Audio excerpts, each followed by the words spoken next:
security framework basically See how it's moving right there? is the You gotta mess with this. kind of guidance that cybersecurity is based upon in all industries, not just the broadcast industry.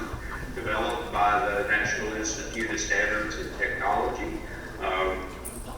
Certainly, governmental regulations are based upon the NIST practices, as well as, again, virtually all of the standards that we have to work from. The framework is organized into 5 what are referred to as core areas that you see here. And in turn, those core areas are subdivided into several different areas. And in turn, those Sub-areas are further divided. And finally, you really get down to, in a lot of ways, tangible, very specific aspects or items to do. Well, we could spend pretty much a week going through the NIST cybersecurity principles. And with that, I don't think anyone has the time for that, so I'm going to try to condense a lot of that here within the hour.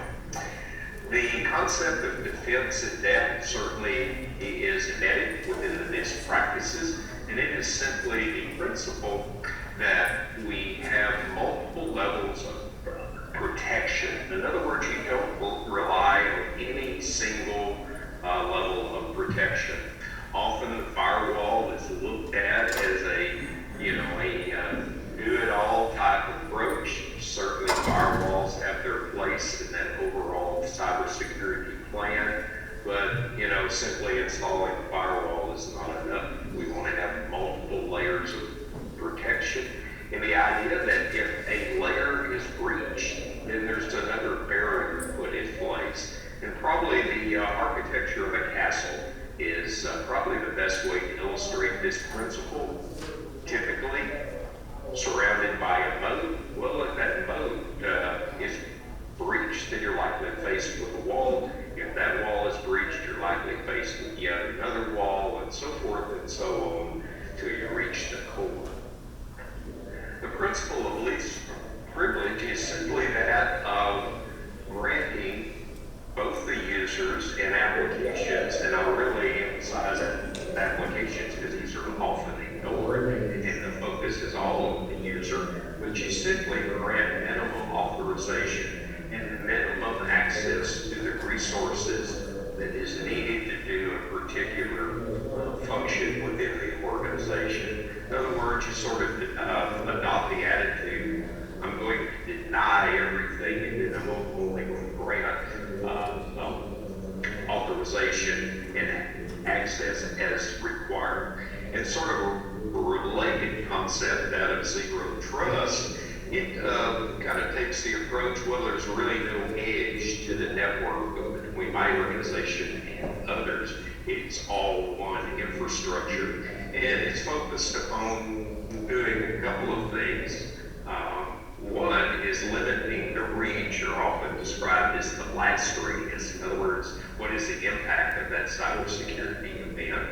And also, kind of a key aspect, it incorporates continuous verification or authorization rather than that just one time, maybe initial login.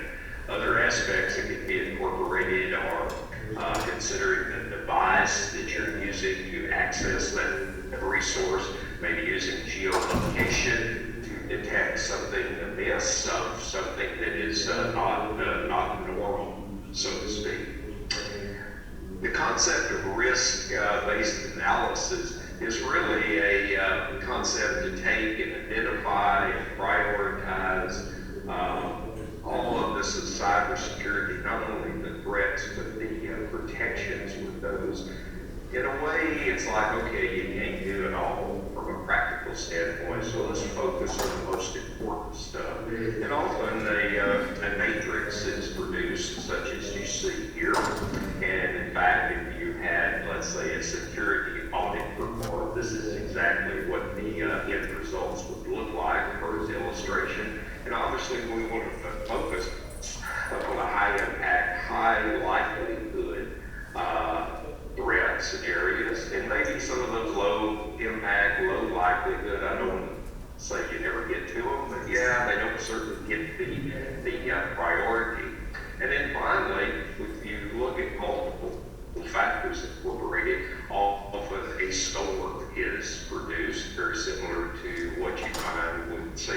scores. This sort of puts things into perspective. And in a lot of the governmental and regulatory regulations we have that involve cybersecurity, this is exactly what happens. There's annual audits or whatever that produce that score. And finally, we have the Cia Triad. At one point, might point out that the triad is also sometimes referred to as the AIC Triad, simply to avoid any confusion, because there is no relationship to a government agency with that same acronym. But the Cia Triad is based upon three fundamental areas of confidentiality, integrity, and availability. In terms of confidentiality, we simply want to equate that to be equated to privacy. In other words, we want to prevent information or data that is within our IT infrastructure from reaching the wrong hands or unauthorized users. Integrity is the process of ensuring that data or information within our infrastructure is not changed while it's maybe traversing our network, maybe while it's stored within some kind of storage infrastructure, or some unauthorized or inappropriate change during a processing workflow that occurs. And then finally, we have availability, which is just simply ensuring that our IT resources, and what are those? Well, it might be network infrastructure, it could be server infrastructure, or host type device infrastructure, and those applications, all of that, those IT assets are available to the legitimate users when and where they are needed. So where do we begin? Particularly looking at our broadcast IT systems. Well, our first place to begin is with the network. And to do that, we need to begin with the right architecture of our network. Then we sort of want to focus on hardening the devices or the host devices within our network infrastructure. And then finally, we also want to protect our transmission paths, wired as well as wireless, that we likely have. In most cases, in most environments, you probably have a combination of that wired and that wireless transmission paths. Then we want to focus upon securing the actual hosts that are connected to our network. And we look at things such as the operating system, the storage, and even the applications themselves. And then finally, we have a recovery and incident response plan. In other words, we want to have that plan set up before any kind of event occurs, rather than having that, oh my God, what do I do now? Scrambling to try to put the pieces back together. And if you think about it, that is really what you do every day as a broadcast engineer. Think about your transmitter plan. You have scenarios in place. Maybe you have some redundancy. You have some spare parts on hand to restore failures and so forth as they occur. An important aspect of cybersecurity is that it is a continuous process of, there's no end to it. It's a revolving process. And as a result, I kind of referred to this for the broadcast IT engineer. This is your job security, because your job is never done, because the threats that exist are constantly changing, and you have to adapt to those threats, evaluate, and start all over again. Kind of like painting the Golden Gate Bridge, you know. Time you get finished, it's time to go back to the other end and start all over. So how do we secure the network? Well, it begins really with the right architecture. Then we want to segment that network to minimize the attack surface. Think about the defense in depth principle, where we want to minimize that area or that blast zone. Segment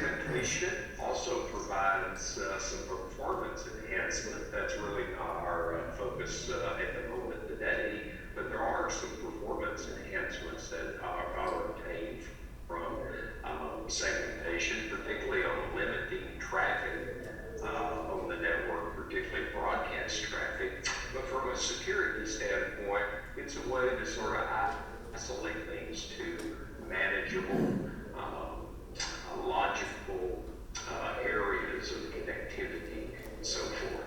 A way to look at that with a segmented network or a layered network, whichever you may choose to use, you might use a link to example that. In fact, there's a concept in network design referred to as the onion network that simply states perimeter networks, such as, let's say, that very outermost layer is the least secure, and as you move toward the core of the network, the inner networks are more secure. Finally, reaching the most secure area is that core network.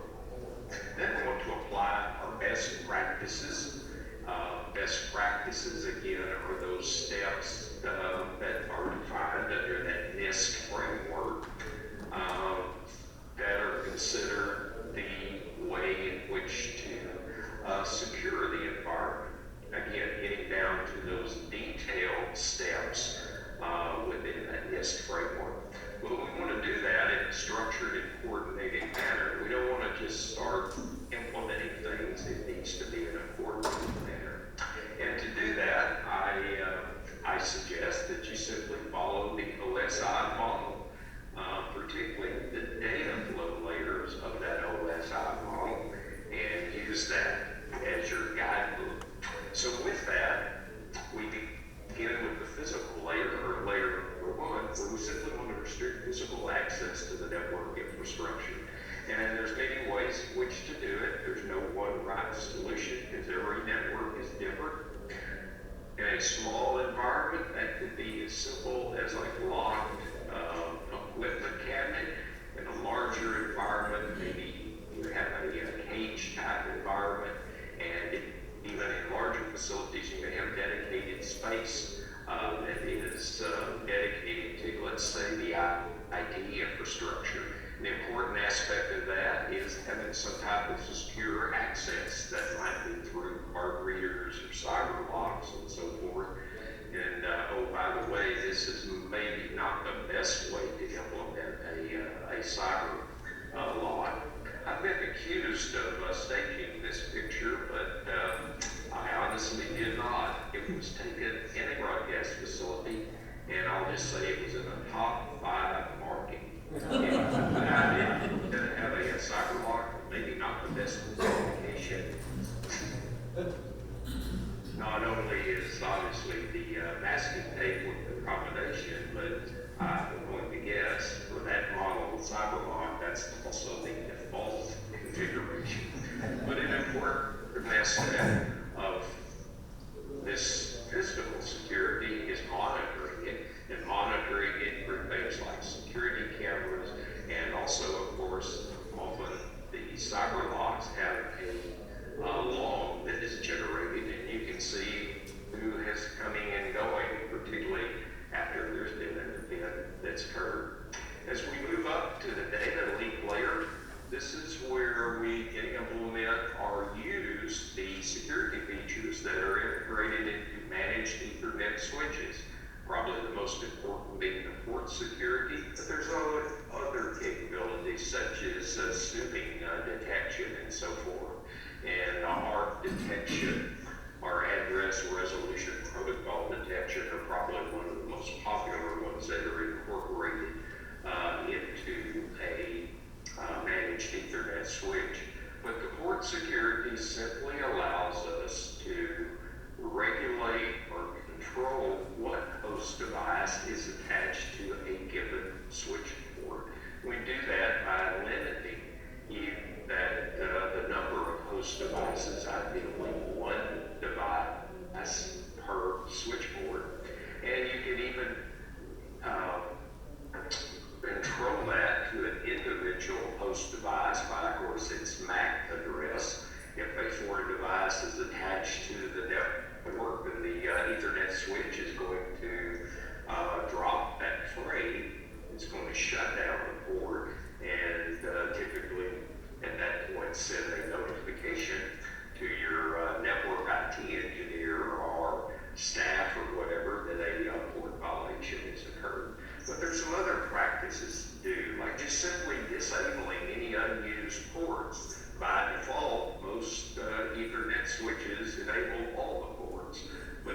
being used, disable them again as a security features. And of course, we're going to have a segmented network, and VLANs are our typical approach to build a segmented network, but at the same time sharing common infrastructure. As we move on up to the network layer, this is at this point we can implement packet filtering, and packet filtering is really done in two ways, either through an access control list or through a firewall. One of the things we have to accept to recognize that the IP protocol is not secure. Simply, there was never any security designed into it. So as a result, it must be secure, and that can be done beginning with IP security, which is a way to secure IP at layer 3 or the network layer. We also might implement some encryption at layer 4 or the transmit layer through transmit layer security. And finally, we might even implement some application security that, in this example, such as SSH at the application layer or layer 7. We also have an opportunity at the network layer to deal with some additional security features, particularly things like threat detection, our threat control, and our authentication. And these type devices that this is implemented on become important. When we're doing authentication, we want to think about multi-factor authentication, and you're probably very familiar with that today, whether it may be accessing your corporate network infrastructure or even your bank account, is to use that multi-factor authentication, whatever your chosen provider might be for that. And the kind of the key about MFA, it's focused on two things: something you have or something you know. And there's several ways in which that can be implemented. Now that we have the network infrastructure secure, let's focus on the host devices. Well, what are the host devices? Well, we certainly have desktop computers, and we have various applications. Often those applications are specific to the broadcast industry.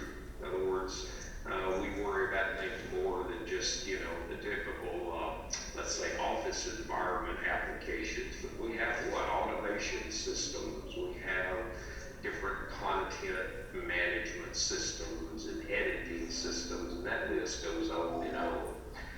But outside that desktop type environment, we have all kinds of devices in our broadcast infrastructure that really are hosts, because at the heart of them, there's a processor, there's some memory, there's a computer in them, but the device is performing some function that is specific to the broadcast industry. So how do we secure them? Well, in general, we want to harden those host devices. And the whole idea is, once again, to reduce that attack surface if that device is somehow accessed. And you're going to do that through some generic steps, such as changing those default passwords, which sounds incredibly simple. However, that is probably one of the most commonly overlooked things. You want to do other things about deleting unused accounts, removing applications, or blocking ports for services that really are not needed, because often in a lot of those devices there's a lot of quote services or features that are enabled by default. If those are really not needed in your environment, disable them. Again, you're minimizing that attack surface. And certainly do things like keeping software updated and so forth and so on. Typically, your operating system is going to be a Microsoft product or probably a Linux product, or maybe in some cases you might have a proprietary operating system. But for the most part, Windows and Linux is going to be our two operating systems that we have to deal with. One thing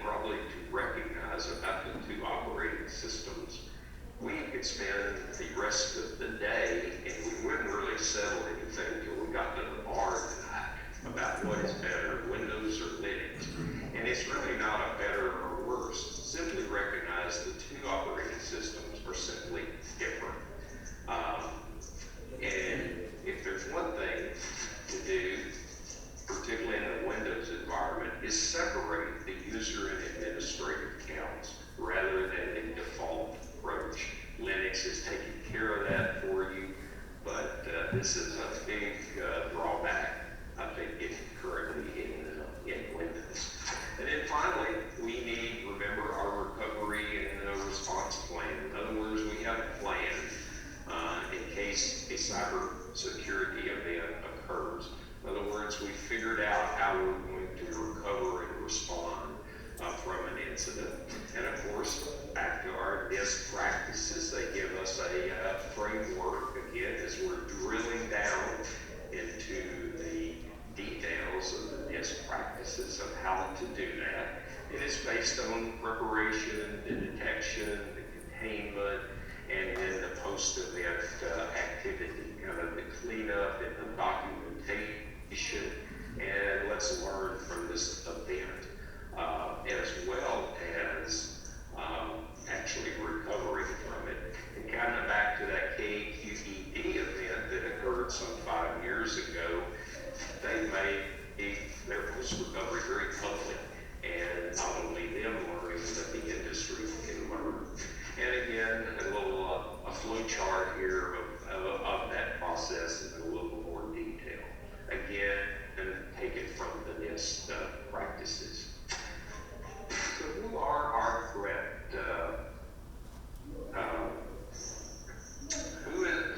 Who are our threat actors? And who are,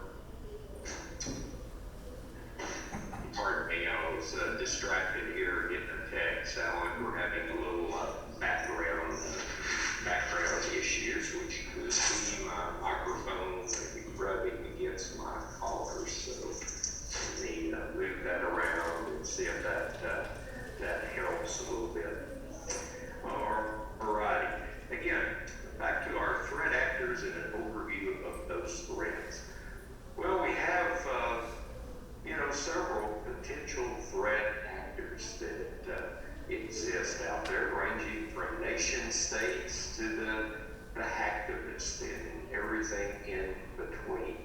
From a practical standpoint, I think most broadcast entities are probably most concerned about the black hat hacker, which is simply most likely someone seeking to extort money from you in some form or fashion, or they could be seeking to disrupt your operation.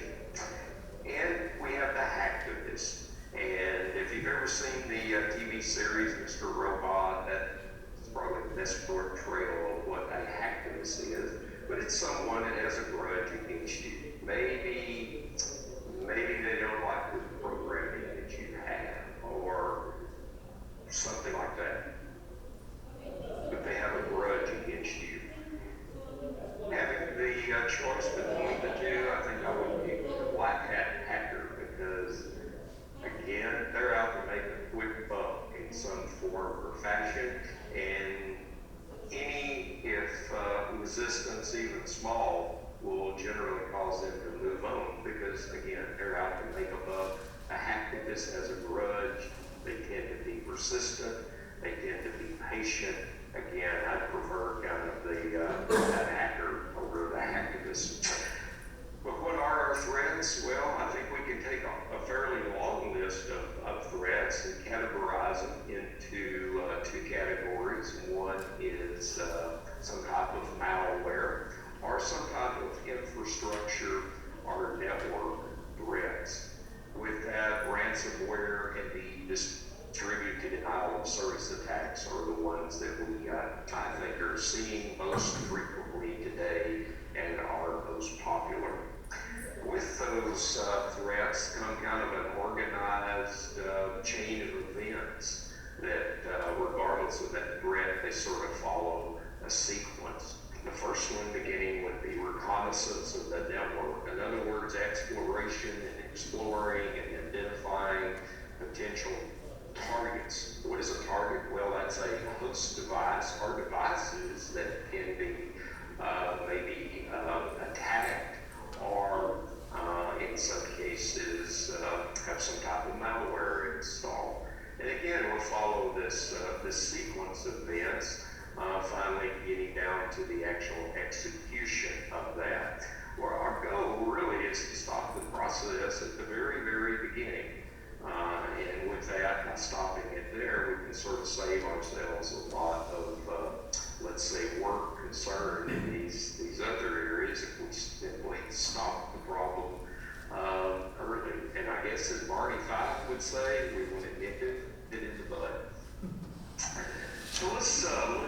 hacker, and exactly what kind of, or who is the hacker? Well, we can have several. The first is the white hat hacker, and this is someone that is using hacking tools to do penetration testing. In other words, the goal is to identify in a proactive manner security holes and flaws in our IT systems. They're not out to do harm, they're out to identify a security hole proactively, and let's take care of that before the hacker finds it and so forth. And again, a common part of a security audit that we talked about earlier with that risk-based analysis is maybe doing a penetration test. We also have the gray hat hacker, and this is one where their intent is really just the challenge of, let's say, breaking into an IT system that they shouldn't have access to. They're not out to do harm or anything. It's just the challenge of breaking into it. And often you'll hear this gray hat hacker classified as a script kick, because often it is inexperienced people. They're executing, published scripts and so forth. But the disadvantage with the script kiddie is often mistakes happen. They're not out to do harm, but things happen, and as a result, harm results. But there's the black hat hacker, and this is the hacker that, their intent is to do harm to our systems in some way, or that malicious actor. And that, of course, is where you want to focus our protection on, although equal amount of protection for that gray hat hacker, whoever he or she may be. Speaking of he or she, we all know what a hacker looks like, right? It's always a guy, it seems like, always in a dark room, always, wearing a hoodie surrounded by computer screens. Yes, that may be the case in some cases, but that's not really the reality. The reality is, most likely the hacker you're worried about is application software being executed in a data center or a cloud environment. That is the reality of today. We, of course, have talked about the Cia Triad and its principles of confidentiality, integrity, and availability. What does that mean to the hacker? Well, now the Cia Triad becomes the target. So those principles of confidentiality, integrity, and availability then become sort of, this is my focus on my attacks to be in one way or the other, or even could be a combination of those. Well, speaking of being a hacker, how do you actually do that? Well, whether you need some tools, and certainly there's no shortage of tools that are readily available. And of course, some of the popular hacking tools also become the tools that are often used in penetration testing. And if you recall, penetration testing, of course, is used as a white hat hacker, used in a positive way to undercover things. A tool, I guess, that you should be aware of, if you're not, is a website called Shodan.io. If you're aware of that, endure the next minute or so, but if not, you should be aware of this website. It is a search engine that you can search for different criteria, and the goal is to identify hosts. And here's some fairly recent scans that I've done, and I've used simply some typical broadcast manufacturers' equipment. I'm not really picking on anyone here. I'm just using typical equipment we might find in our broadcast facility. And you can see there's quite a few host devices that have been identified that are on the public network. Now, let's say, is there any one of those high-line codecs from about nearly 14,000 of them, do they have default login information? is some, but I'm not going to sit down and try to log into 14,000 devices. But think about that data center environment, the real world. A script doing that is not that big a deal. And with that, again, our first step, we want to prevent exploration of devices on our network.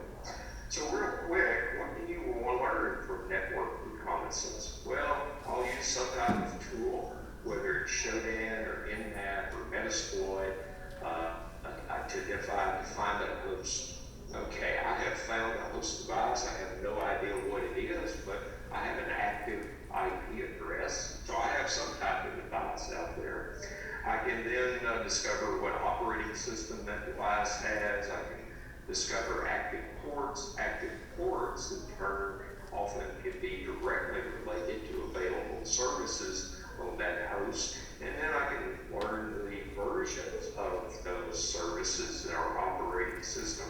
And that leads me to potential vulnerabilities of those, either operating systems or services.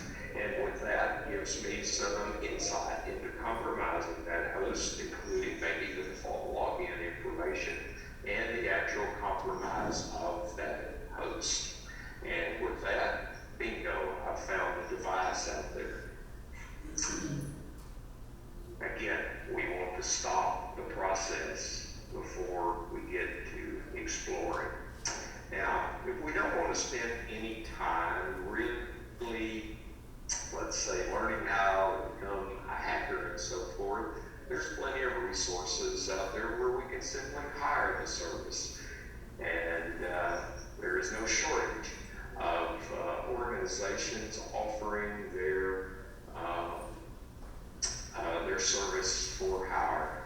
And in fact, the environment has become somewhat competitive and the prices have really fallen in some ways. And of course, if you're going to hire a hacker, always hire a hacker that you can trust. That, of course, is important. And another fairly recent survey that was done of the typical cost of hiring cybersecurity attacks upon organizations and so forth. So how do we go about mitigating? Well, let's focus on denial of service and ransomware. And with the idea that understanding the threat is really the kind of the beginning step to that prevention. Well, denial of service simply is where we have one host attacking another. That really honestly is not a big problem anymore because the technology has changed, because that's can be easier stopped. As a result, you see the distributed denial of service attack, where you simply have multiple hosts that are attacking, let's say, another host, such as a web server, for instance, and thus impacting the availability of the legitimate users to that resource.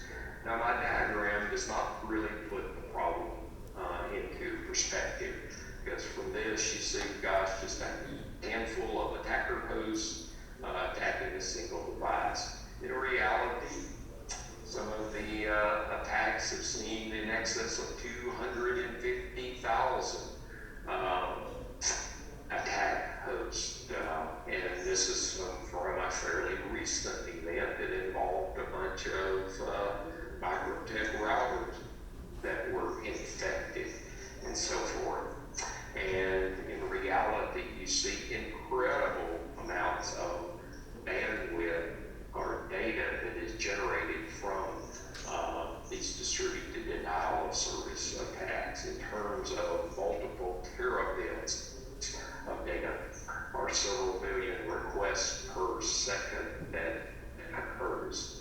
The reality of a distributed denial of service attack is it's typically not destructive. Once the attack stops, everything returns to normal. But it's also something you're honestly not going to do much about. This is an area that you as an individual entity are probably not going to do much about.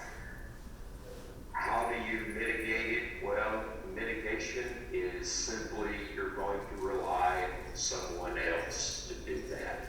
You're going to rely on a service provider that you have been contracted with, or you're going to rely on your upstream internet service provider.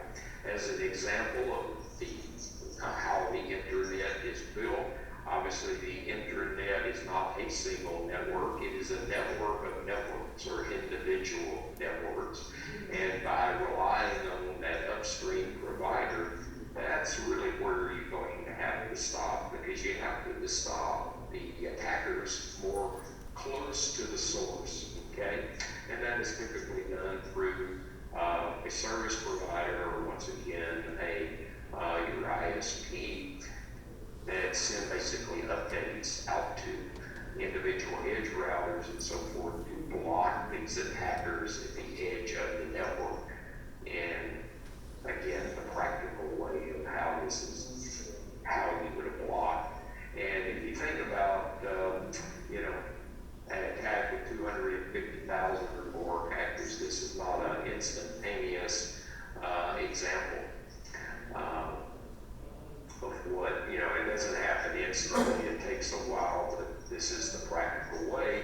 And as a result, you typically see distributed denial of service attacks going on for some extended period of time, and then things slowly start to get better and improve. And that's as these updates are implemented. And another, term is often used. They basically send the traffic into a black hole, which is basically to a null location that doesn't exist, and that's how they actually process is that attacker traffic and just redirect it into the black hole. That brings us to ransomware, and that has become one of the most popular forms of cyber attacks. And the reason it is popular because it's successful. And if you look at the evolution of all the many cyber attacks, certainly they come and go, and the successful ones continue, and then the ones that are not so successful just sort of go away on their own. But in general, ransomware simply infects and encrypts files, thus denying access to that information or that content. Some ransomware may block system access and even disclose some sensitive information. Often that sensitive information is things like credit card information or something. Most broadcast infrastructures probably are not processing e-commerce and have credit cards, but you also may have some content that may have some value to it. And of course, the ransom is demanded. You pay the ransom, and you hope you get your files decrypted or return that access.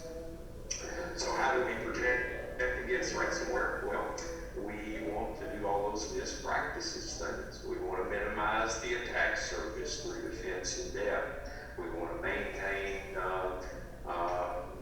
software patches, disable those unused ports and protocols, and particular ones, remote desktop and PowerShell are some typical Microsoft features that are enabled that are also often targets of that.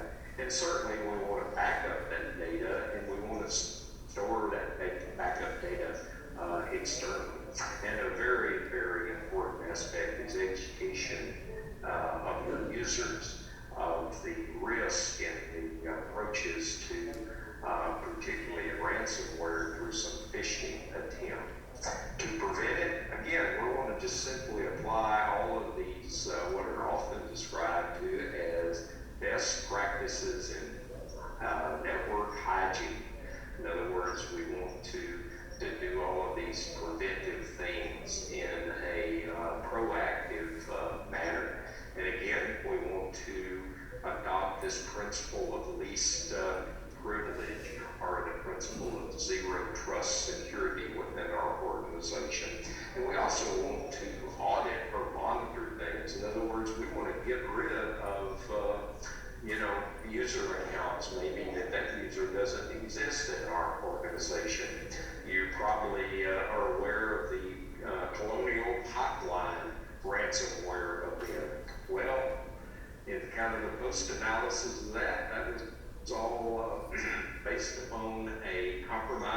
user account, and that particular user had been gone from the company for several months, but his account had not been deleted.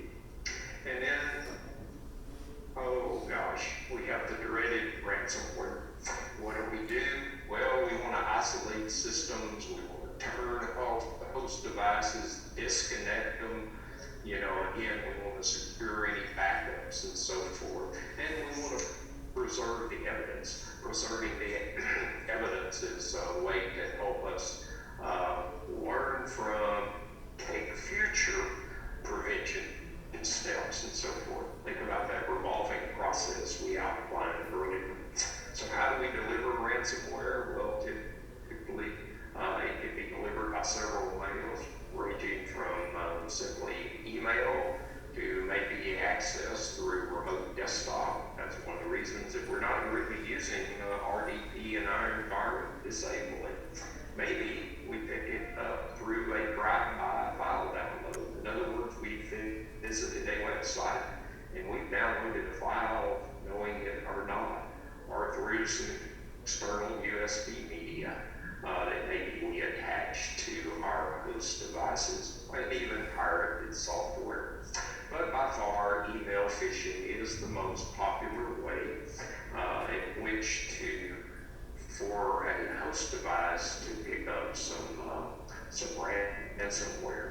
And that can be done through an attachment to an email or maybe a link within an email that we somehow convince the user to click on that link, and that comes back to where the user education comes into play. We can have generally, there are two general types of ransomware. One is the crypto, which is focused upon encrypting files. The other is the logger, which is focused upon simply locking out services. Or maybe we combine the two and we have crypto locker ransomware. In looking at specifics of ransomware, certainly we have plenty of choices out here. This is kind of a short list of the 5 most popular that have been seen in 2021, but the overall list is somewhat longer. But there's several certainly common characteristics that come here, and it all has to do with encryption first, but other variants of the ransomware will do different things, like some maybe block, again, system access. Others that focus upon basically public release of sensitive information. Others maybe target certain environments such as VPNs or Windows host devices and so forth. Real quickly, looking at how ransomware in general works, let's take a look at CryptoLocker, which is shown to be one of the more popular variants that's out there. First, again, we got to identify this target. Again, that can be identified in several ways, even executed by the user or so forth. That host device is then infected. There's some encryption key information developed, and finally these host files are encrypted. Now, an important aspect of the encryption process, it's not instant. It's a file-by-file basis, typically beginning with a local drive, extending over to maybe an external drive that is attached through USB, or an external drive that maybe it's a mapped or mounted network drive. And this is why in the response side, that quick, as soon as you realize something's going on, is to isolate that system, get it turned off, disconnected from the network. Because again, this does not all happen at once. Yes, maybe some files get encrypted, but they maybe not everything. And then good ransomware is going to clean up after itself. In other words, it's going to remove evidence that was ever there, and there you get your dreaded message of the ransomware attack. Particularly looking at CryptoLocker, you look at it, well, gosh, it's only $300 to get that hopefully de-encrypted. And of course, you're going to make your payments typically in Bitcoins to do that.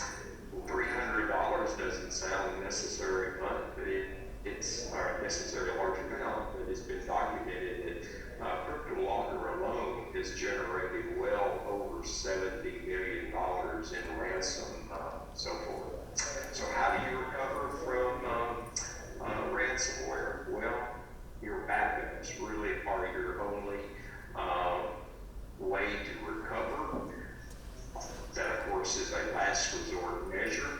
But with that, you need some best practices. Once again, the NIST framework gives us our best practices as far as that backup. And we want to use, again, there's no one solution. There's multiple things that come into play. Often, your backup today is often a cloud environment, which simply, a lot of times, is racks of spinning disk and so forth.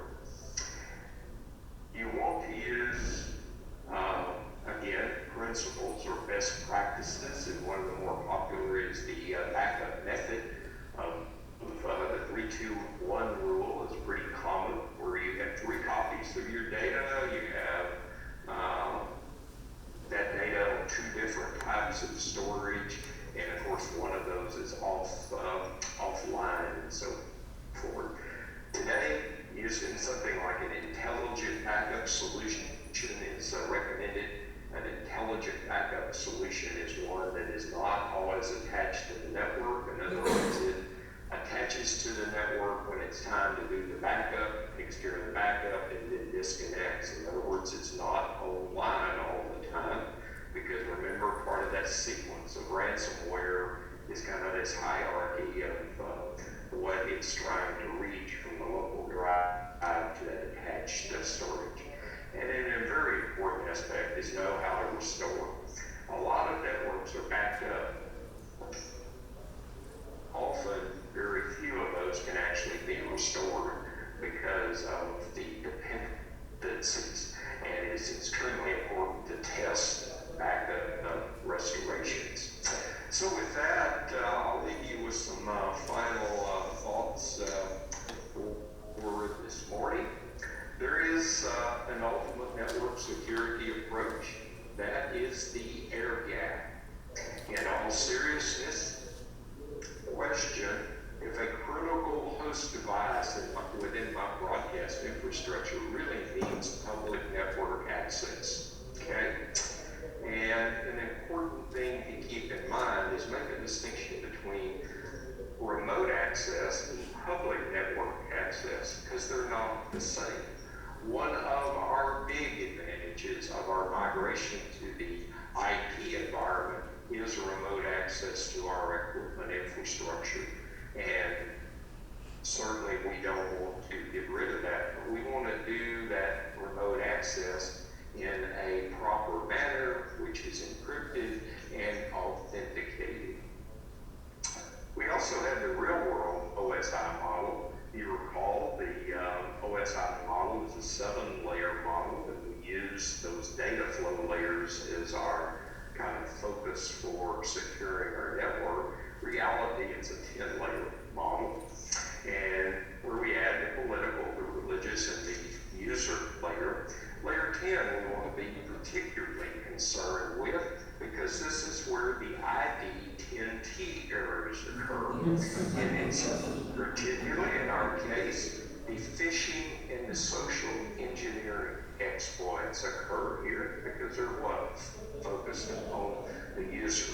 This has become a real successful technique, because quite honestly, the technology implemented within the infrastructure has gotten a lot better, and it's made system exploits far more difficult.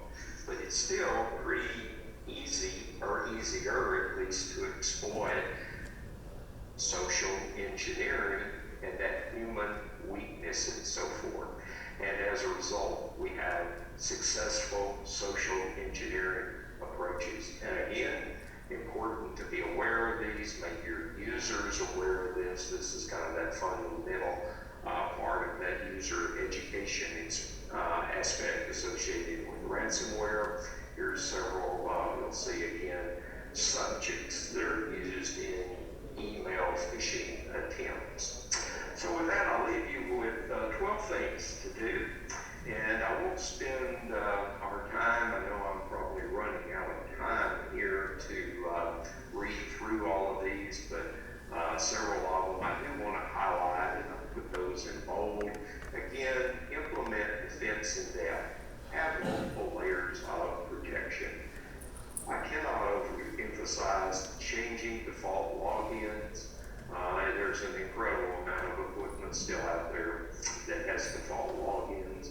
Manufacturers are getting a little better in that some are requiring you to change the default logins. That's a good practice on their part. Again, in the Windows environment, separate administrative and users accounts, whether it's your desktops or whatever that host device is in your network. We want to utilize the principle of least privilege or zero trust to limit access. And again, yes, we want to focus on the users, but don't forget the applications. We want to utilize things like intelligent backup solutions, and again, test those backups. Know how to restore. Know how long it takes to restore. If all of your data, all of your backup data is sitting in a cloud storage environment, and you maybe have a gigabit Ethernet connection, let's say to the internet, know how long it will take to download all of that data back to your host devices. Again, patch systems, keep things updated. That's part of that network and our IT system hygiene. And simply, again, don't overlook the impact of social engineering, because you can spend a lot of time and a lot of resources, and the infrastructure and a single user can negate that pretty quick. Some resources for some further studies, certainly the NIST Cybersecurity Framework, a fairly lengthy document, but again, good information. I will call your attention to a document from the FCC, FCC Working Group 4. You'll see a fairly convoluted URL to find that document, but you can also Google FCC Working Group 4 will take you to that. It is in itself a fairly long document, about 375 or 80 pages, but you're only interested most likely in section 9 of that document, which is focused upon the broadcast industry. It takes or is based upon the cybersecurity principle framework, but it applies it to the broadcast industry, in particular to different size stations and environments, and provides some good checklists. Some other training resources for ransomware, and some overall training resources to help you train your users. And my final thought, that any of you having a disgruntled employees, I hope that you don't, but if you do, be aware that some of the ransomware groups are now enticing disgruntled employees to deploy the payload. In other words, for a share of the ransom, deploy this ransomware within your organization, and we'll share the proceeds with you. With that, I thank you for your time this morning. Again, my apologies for me being with you remotely instead of in person, where I had rather be and had certainly planned to be. So I thank you for your time. I welcome questions. I know I'm probably over my time limit here, or getting real close to it. And I'll let Jim and the gang there kind of direct this with that. But again, you'll see contact information for me. And I welcome any questions as well as comments and criticisms with that. Jim, we'll turn it back to you.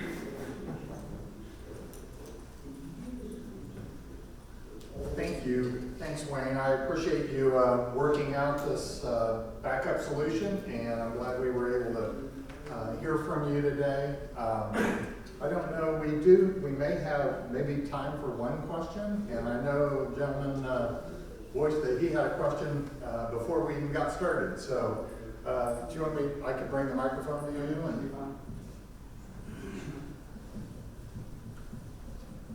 to help bring this into real world demand. I support about 30 broadcast stations across the country. Most of those are going to a Comark transmitter. Comark incorporates a built-in PC, and that PC is connected to a switch, which is normally connected to the internet in some way, so the engineer can team viewer into their transmitter to control it if needed. Aside from team viewer being hacked a few years ago, if you incorporate a separate PC with a dual NIC to access, a different VPN for that switch and Comark transmitter, what's the probabilities of a hacker being able to go into that PC and cross over the secondary NIC to get to your transmitter VPN? I believe I picked up, I honestly did not able to understand the entire question, but I believe I picked up the key aspects of it. I think that the platform or that host you described that has the two NICs in it, whereas the two NICs to isolate the two networks from each other. By two networks, I'm referring to the public network that maybe you use to access that device, and then the network that connects you to your transmitter. Quite honestly, from a cybersecurity standpoint, that host device could be a perfect target to be used as a launch platform to reach, other devices, so that whereas the two NIC approach does isolate the two networks somewhat from a cybersecurity standpoint, that's not going to be very effective. And the solution is where you want to implement remote access really with two things. You want to use encryption for the communications, and then you want to use authentication. And that authentication ideally also incorporates the multi-factor authentication approach, which, if we look back a little ways, that used to be sort of expensive to implement, but there's a lot of providers back there, even our friends at Google. You can implement MFA reasonably cost-effective in any organization today. Did that come close to addressing? Yep, thank you.